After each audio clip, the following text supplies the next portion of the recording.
Cinema நேயர்களுக்கு அன்பு வணக்கம். வெல்கம் டு எம்டி திரை. கில்லி, சச்சின், படையப்பா, ஃப்ரெண்ட்ஸ் இந்த படங்களுடைய ரீரிலீஸை தொடர்ந்து ரசிகர்கள் எல்லாருமே ஆவலுடன் காத்துட்டு இருக்கிற படம் தான் மங்காத்தா படத்தினுடைய ரீரிலீஸ். ரசிகர்களுடைய வேண்டுகோளுக்கு இணங்க மங்காத்தா படம் வருகிற 23ஆம் தேதி பிரம்மாண்டமான முறையில் ரீரிலீஸ் ஆகுது. கிட்டத்தட்ட 15 வருடங்களுக்கு பிறகு இந்த படம் ரீரிலீஸ் செய்யப்படும் அப்படின்ற மாதிரி சொல்கிறாங்க. மங்காத்தா படம் முன்பதிவில் இது வரைக்கும் பார்த்தீங்கன்னா 1.5 கோடி பாக்ஸ் ஆஃபீஸ் கலெக்ஷன் பண்ணியிருக்கு. இந்த நிலையில் டிக்கெட் புக்கிங்கில் ஒரு மாபெரும் ரெக்கார்ட் பிரேக் செஞ்சிருக்கிறதா சொல்கிறாங்க. மங்காத்தா படம் சென்னையில் உள்ள பிரபல ரோகிணி திரையரங்கத்தை ரசிகர்களுடைய கோட்டை அப்படின்னு சொல்கிறாங்க.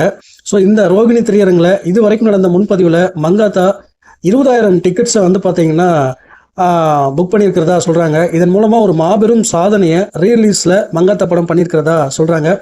இது ஒரு பக்கம் இருக்க, இன்னொரு பக்கம் பார்த்தீங்கன்னா மங்காத்தா ஷூட்டிங் ஸ்பாட்டில் அஜித் வேகமாக பைக் ஓட்டும் வீடியோவை ரசிகர் ஒருவர் இணையத்தில் வைரலாக்கியிருக்காரு. மங்காத்தான்னு சொன்னதும் யாருக்கெல்லாம் இந்த வீடியோ மைண்டில் வரும் அப்படின்ற மாதிரி குறிப்பிட்டு அந்த வீடியோவை ஷேர் பண்ணியிருக்காரு. அது பெரிய அளவில் வைரலாக போயிட்டுருக்கு. ஓகே கைஸ், அடுத்த அப்டேட்டை நான் உங்களை சந்திக்கிறேன். நன்றி, வணக்கம்.